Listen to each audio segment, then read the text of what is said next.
Hey guys, this is Brian. This is the Milliard Folding mattress, and it has a nice, good thickness as far as the mattress here. You can see it compared to my hand.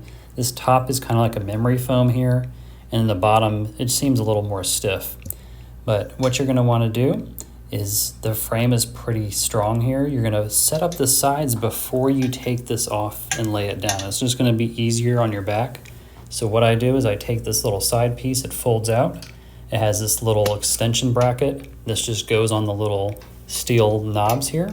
They clip on, and then once you do both sides, is you can take this piece off and you can lay one side on the ground, and this is what it's going to look like.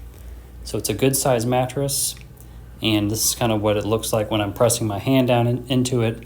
It has a little bit of memory, but not a terrible amount. So what we do next is you're going to actually get a lot of support here. You get two in the middle and then one on each side as far as the steel frame.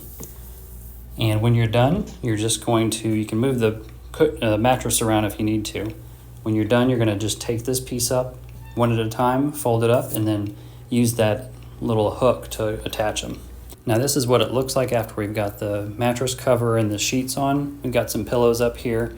So it can be a pretty nice little looking bed. It doesn't have to look like just a cot. So I would definitely recommend this, and we've had it for probably at least 4 years. And then when you're done, you just fold it up and put the cover on it. You can roll it away.